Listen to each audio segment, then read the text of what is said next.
കൂടുമാ മരുപ്പച്ച തേടി തേടി ഉരുകും വേനൽ തീരങ്ങളിൽ മരുപ്പച്ച തേടി തേടി ഉരുകും വേനൽ തീരങ്ങളിൽ തളരുന്ന നേരം കരുത്തേകുവാൻ പാതയമായി പൊഴിയും ദൈവസ്നേഹത്തിൻ ജീവാമൃതം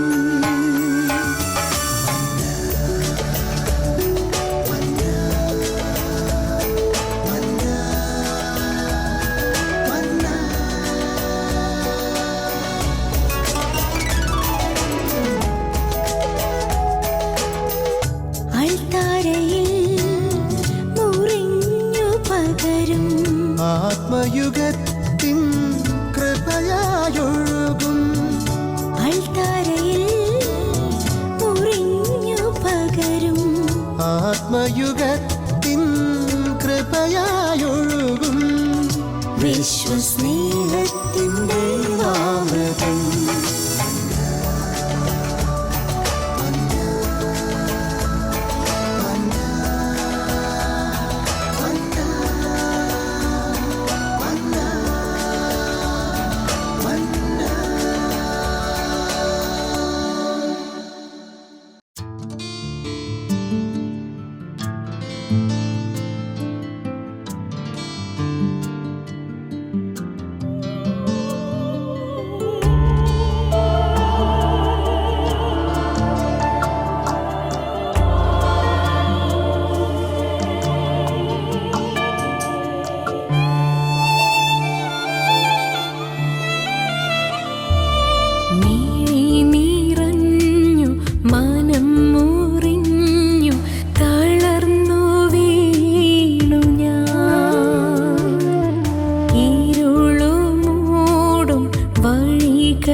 വഴികളേറെ കടന്നു പോകണം.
എന്നാളും കൂടെയുണ്ട്.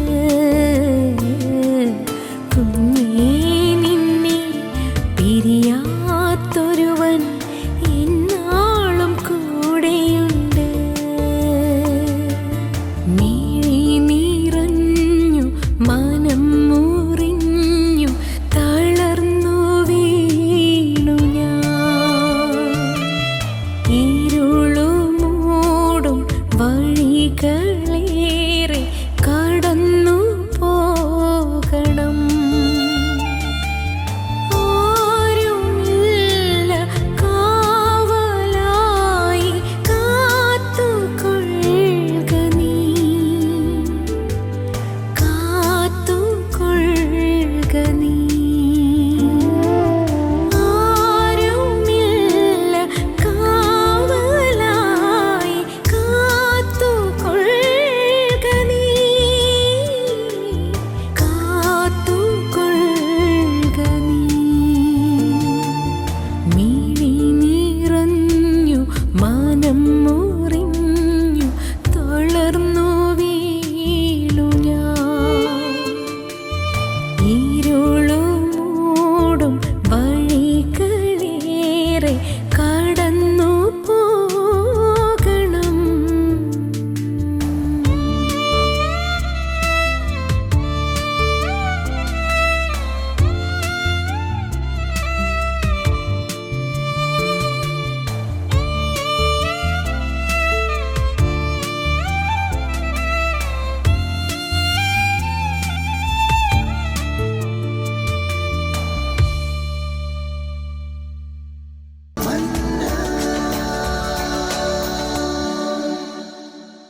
ഈശോ മിശിഹായിക്ക് സ്തുതിയായിരിക്കട്ടെ.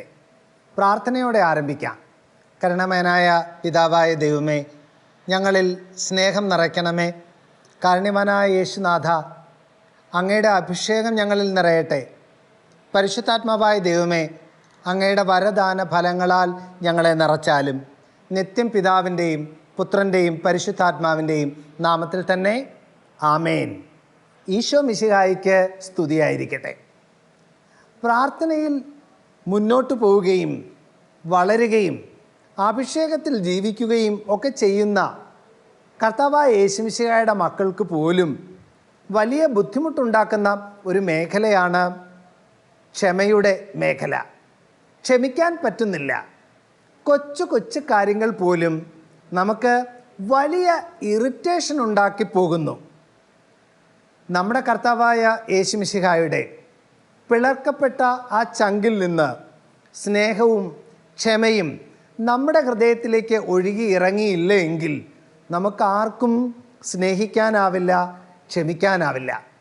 ഒത്തിരി സ്നേഹത്തോടെ ഈശോയുടെ അടുത്തിരുന്ന് നമുക്ക് ക്ഷമയുടെ പാഠങ്ങൾ പഠിക്കാൻ ജാഗ്രതയോടെ ശ്രമിക്കാം. എന്താണ് പലപ്പോഴും നമുക്ക് ക്ഷമിക്കാൻ പറ്റാതെ പോകുന്നത്? 2 കാരണങ്ങളാണ്. ഒന്ന്, നമ്മുടെ സ്നേഹത്തിൻ്റെ ടാങ്ക് ശൂന്യമായി വരുന്നു. നമ്മുടെ കർത്താവായ യേശുമിശിഹായുടെ സ്നേഹം നമ്മുടെ ജീവിതത്തിൽ കുറഞ്ഞു വരുമ്പോൾ നമുക്ക് പെട്ടെന്ന് പൊട്ടിത്തെറിക്കാൻ ഒരു പ്രവണതയുണ്ടാകും. ചെറിയ കാര്യങ്ങൾ പോലും ക്ഷമിക്കാനാവില്ല. കൊച്ചു കുഞ്ഞുങ്ങളുടെ കുസൃതി പോലും നമ്മെ വല്ലാതെ അസ്വസ്ഥതപ്പെടുത്തിക്കളയും. ക്ഷമിക്കാൻ ബുദ്ധിമുട്ട് വരുമ്പോൾ സ്നേഹത്തിൻ്റെ ടാങ്ക് നിറയ്ക്കണം. ക്രിസ്തുവിൻ്റെ സ്നേഹം നമ്മുടെ ഉള്ളിൽ നിറയണം. ക്ഷമിക്കാൻ ബുദ്ധിമുട്ട് വരുന്ന രണ്ടാമത്തെ മേഖല ഒരു പ്രൈഡിൻ്റെ മേഖലയാണ്, ഒരു അഹംഭാവത്തിൻ്റെ മേഖല. നമ്മുടെ എല്ലാവരുടെയും ഉള്ളിൽ അതുണ്ട്. നമുക്കെന്താണ് തോന്നുന്നത്? എന്താ എല്ലാവരും ഇങ്ങനെ? എന്താ എല്ലാവർക്കും കുഴപ്പം? പലപ്പോഴും കുഴപ്പം നമ്മുടെ ഉള്ളിൽ തന്നെയാണ് എന്ന് തിരിച്ചറിയാൻ നാം വൈകിപ്പോകുന്നു. നമ്മൾ ആഗ്രഹിക്കുന്നത് പോലെ എല്ലാം സംഭവിക്കണമെന്ന്, നമ്മൾ ആഗ്രഹിക്കുന്നത് പോലെ എല്ലാവരും പെരുമാറണമെന്ന് അറിയാതെ നമ്മൾ ആഗ്രഹിച്ചു പോവുകയാണ്. ചിലർ പറയാറുണ്ട്, എനിക്ക് ഭയങ്കര എളിമയാണ് എനിക്ക്. എന്നാൽ മറ്റു ചിലർ പറയും, എനിക്ക് ഭയങ്കര അഹങ്കാരമാണ്, എങ്ങനെ ഇതിനകത്തു നിന്ന് മാറും, എനിക്ക് ഭയങ്കര അഹംഭാവമാണ് എന്ന്.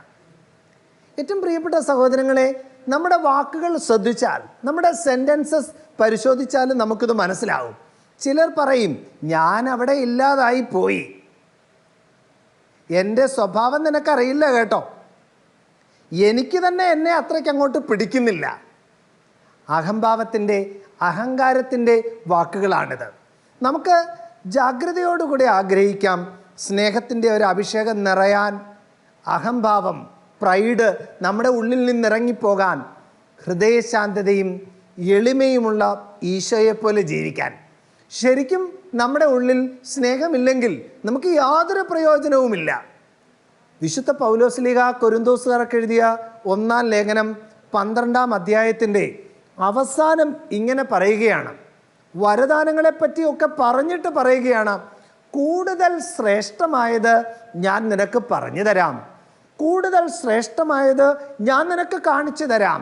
അതിനുശേഷം ഒരധ്യായം 13 വാക്യങ്ങൾ സ്നേഹത്തെപ്പറ്റി മാത്രം. ടൈറ്റിൽ ഇങ്ങനെയാണ്, സ്നേഹം സർവോത്കൃഷ്ടം. ഇതാണ് ടൈറ്റിൽ. നിങ്ങൾ മാലാഖമാരുടെയും ദൈവദൂതന്മാരുടെയും ഭാഷയിൽ സംസാരിച്ചാലും നിങ്ങൾക്ക് സ്നേഹമില്ലെങ്കിൽ യാതൊരു പ്രയോജനവുമില്ല. ഒന്നാമത്തെ കാര്യം, നമ്മുടെ ഭാഷ നന്നായാലും സ്നേഹമില്ലെങ്കിൽ യാതൊരു പ്രയോജനവുമില്ല.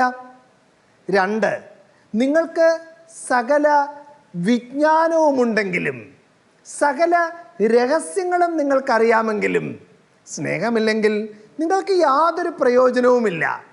3, നിങ്ങൾക്ക് പ്രവചന വരമുണ്ടായാലും സ്നേഹമില്ലെങ്കിൽ നിങ്ങൾക്ക് യാതൊരു പ്രയോജനവുമില്ല. മലകളെ മാറ്റാൻ തക്ക വിശ്വാസമുണ്ടായാലും സ്നേഹമില്ലെങ്കിൽ യാതൊരു പ്രയോജനവുമില്ല. 5, നിങ്ങൾ സകല സ്വത്തും ദാനം ചെയ്താലും സ്നേഹമില്ലെങ്കിൽ യാതൊരു പ്രയോജനവുമില്ല.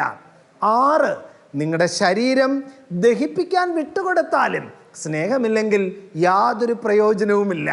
താഴോട്ട് നാം ഇങ്ങനെ വായിക്കും, സ്നേഹം പുണ്യങ്ങളുടെ മാതാവാണ് എന്ന്. സ്നേഹം സകലതും ക്ഷമിക്കുന്നു. നമ്മൾ കർത്താവ് നമ്മെ പഠിപ്പിച്ച മനോഹരമായ പ്രാർത്ഥനയിൽ നാം ഇങ്ങനെ പ്രാർത്ഥിക്കും, ഞങ്ങളുടെ കടക്കാരോട് ഞങ്ങൾ ക്ഷമിച്ചതുപോലെ ഞങ്ങളുടെ കടങ്ങളും പാപങ്ങളും ഞങ്ങളോട് ക്ഷമിക്കണമേ എന്ന്. ഞങ്ങളുടെ കടക്കാരോട് ഞങ്ങൾ ക്ഷമിച്ചതുപോലെ മാത്രം ഞങ്ങളുടെ കടങ്ങളും പാപങ്ങളും ക്ഷമിച്ചാൽ മതി എന്നറിയാതെ ഈ പ്രാർത്ഥനയിലൂടെ നാം പ്രാർത്ഥിച്ചു പോകുന്നുണ്ട്. ബൈബിളിൻ്റെ തുടക്കം മുതൽ നാം പരിശോധിച്ചാൽ ക്ഷമയുടെ കുറേ മകുട ഉദാഹരണങ്ങൾ നമുക്ക് കാണാൻ സാധിക്കും. ഒന്നാമത്തെ കഥാപാത്രം പൂർവ യൗസേപ്പാണ്. സഹോദരന്മാർ വെറുത്തു, പൊട്ടക്കിണറ്റിൽ പിടിച്ചിട്ടു, അടിമയായിട്ട് വിറ്റു, എന്തെല്ലാം പാതകങ്ങളാണ് ചെയ്തത്. അവസാനം വലിയ അധികാരിയായി ഇങ്ങനെ നിൽക്കുമ്പോൾ സഹോദരന്മാരെല്ലാം കാലിൽ വീണ് മാപ്പ് ചോദിക്കുമ്പോൾ ജോസഫ് പിന്നിലോട്ട് മാറി, എന്നിട്ട് പറഞ്ഞു, നിങ്ങളല്ല എന്നെ ഈജിപ്തിലേക്ക് അയച്ചത്, ദൈവമായ കർത്താവാണ്. ഒരു തുള്ളി പോലും മുറിവില്ലാത്ത ഒരു ഹൃദയമാണ് ജോസഫിൻ്റെ ഹൃദയം. പൊത്തിഫറിൻ്റെ ഭാര്യ വല്ലാതെ ഉപദ്രവിച്ചു, ദുരാരോപണം നടത്തി, തെറ്റായ കള്ളസാക്ഷ്യം പറഞ്ഞ് ജോസഫിനെ ഗുഹയിൽ, ജയിലിൽ അടച്ചു. ദീർഘകാലം 10 വർഷത്തിലധികം 13-14 വർഷത്തോളം ഇരുണ്ട ഒരു ഗുഹയിൽ കിടന്ന കഥാപാത്രമാണ് ജോസഫ്. പക്ഷേ പൊത്തിഫറിൻ്റെ ഭാര്യയോട് പ്രതികാരം ചെയ്തില്ല.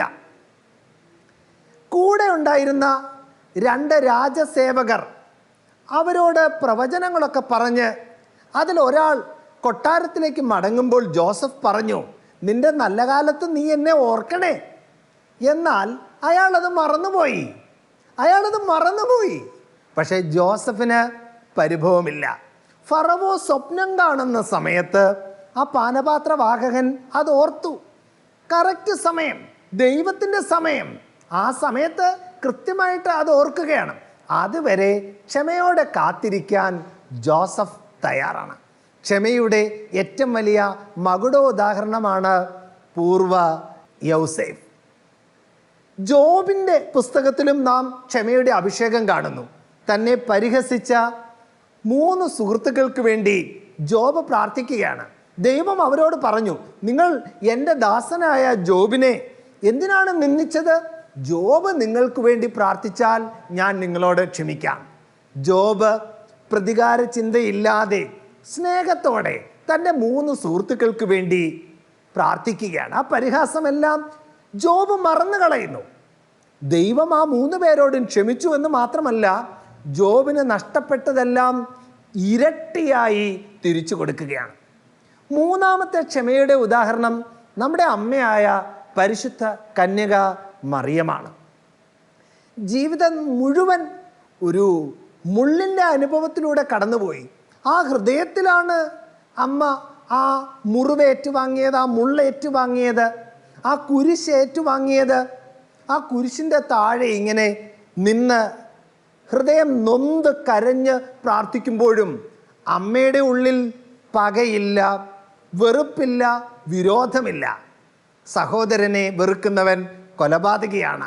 1 യോഹന്നാൻ 3:15. സ്നേഹിക്കാൻ മാത്രമേ ഈ അമ്മയ്ക്കറിയൂ. നിന്ദിക്കുന്നവരെയും അമ്മയെ പരിഹസിക്കുന്നവരെയും ഈ അമ്മയ്ക്ക് ഇഷ്ടമാണ്, അമ്മയ്ക്ക് സ്നേഹമാണ്. കാരണം അമ്മയുടെ ഉള്ളിൽ ആ അഭിഷേകം നിറഞ്ഞിട്ടുണ്ട്, ക്ഷമയുടെ വലിയ അഭിഷേകം. സ്തേഫാനോസ് കല്ലെറിയപ്പെടുകയാണ്, കല്ലെറിഞ്ഞു കൊല്ലപ്പെടുകയാണ്.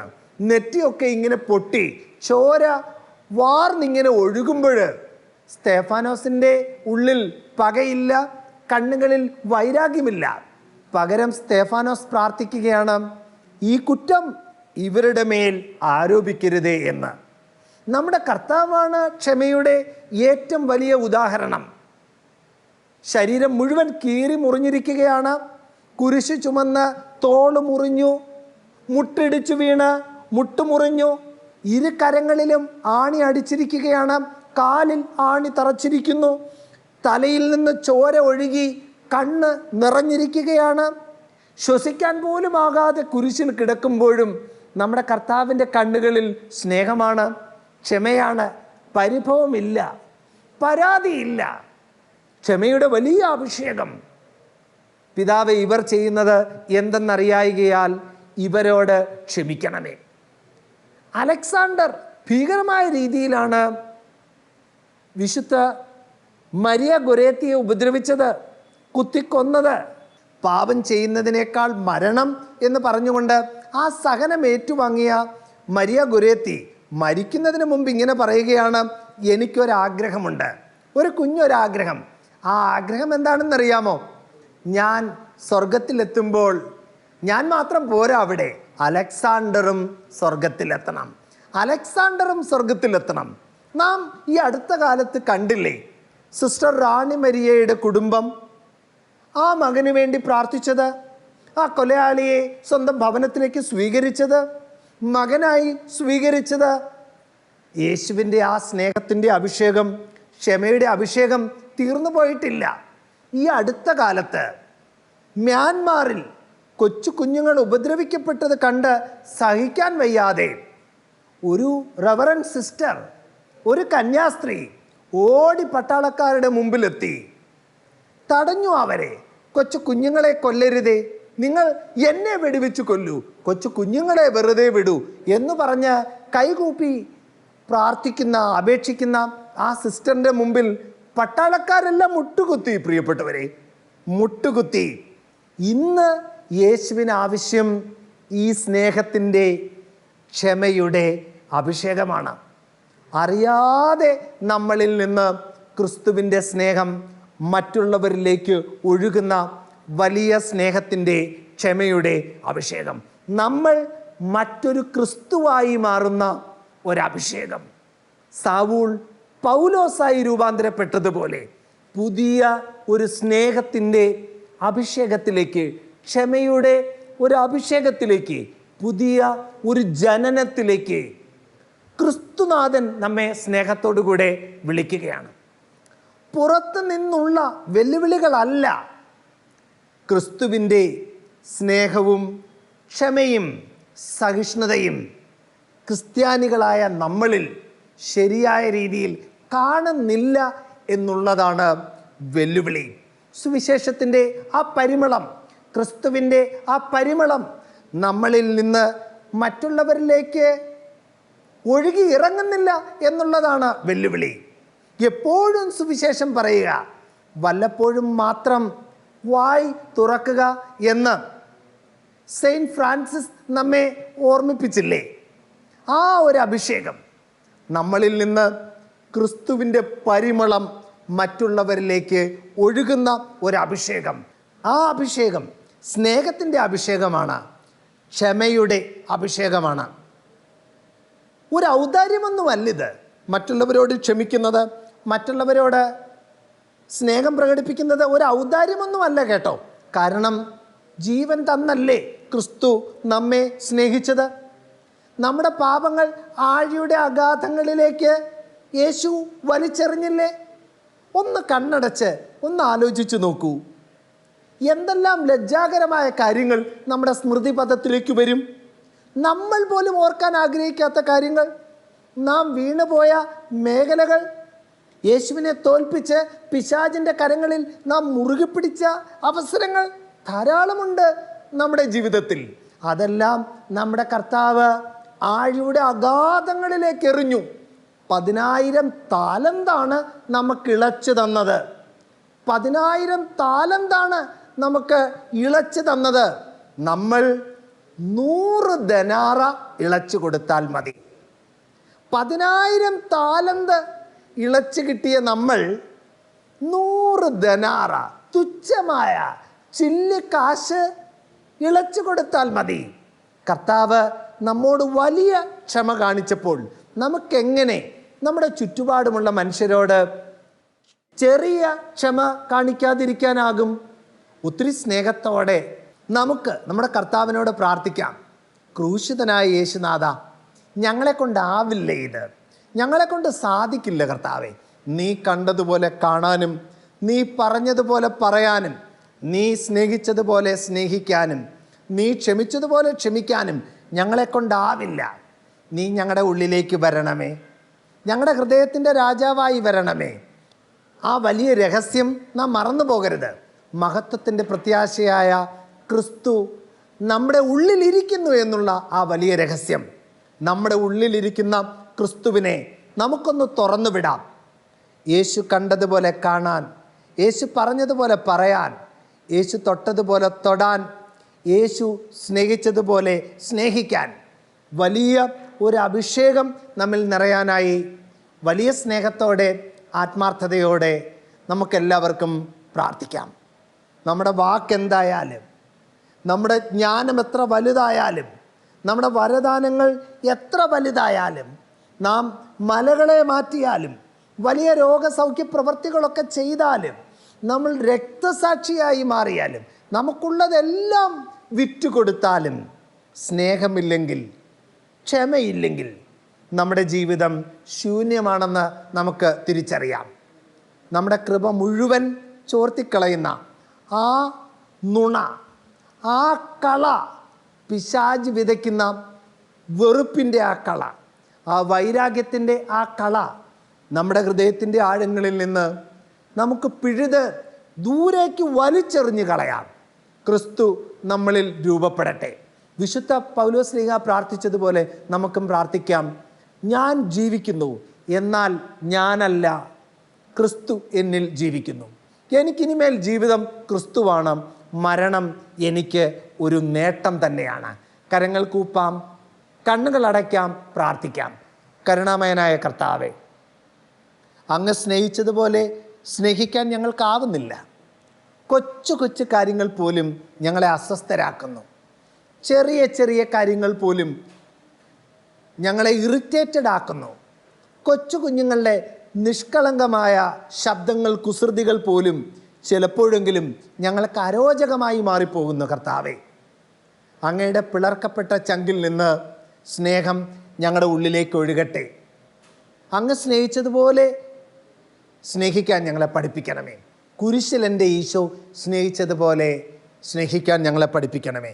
ക്ഷമാശീലനായ യേശുവേ, മലിനമായ എൻ്റെ ഹൃദയം തവ ഹൃദയം പോലെയാക്കി മാറ്റണമേ. നിത്യം പിതാവിൻ്റെയും പുത്രൻ്റെയും പരിശുദ്ധാത്മാവിൻ്റെയും നാമത്തിൽ തന്നെ ആമേൻ. ഈശോ മിശിഹായിക്ക് സ്തുതിയായിരിക്കട്ടെ. കുരിശ് രക്ഷയുടെ അടയാളമാണ്. സ്നേഹത്തിൻ്റെയും പങ്കുവെക്കലിൻ്റെയും മഹത്തായ അനുഭവം. ആ വലിയ രക്ഷയുടെ സാന്നിധ്യം നമ്മുടെ ജീവിതത്തെ സമ്പൂർണ്ണമാക്കട്ടെ. ഏവർക്കും ക്രിസ്തു സ്നേഹവും സമാധാനവും നേരുന്നു. പ്രാർത്ഥനയിൽ നമുക്ക് പരസ്പരം ഓർമ്മിക്കാം. നിങ്ങളുടെ അഭിപ്രായങ്ങളും നിർദ്ദേശങ്ങളും ഞങ്ങളെ അറിയിക്കാൻ മറക്കരുത്. eldroyvision.uae@gmail.com. വിശ്വസ്നേഹത്തിൻ്റെ അമൃതം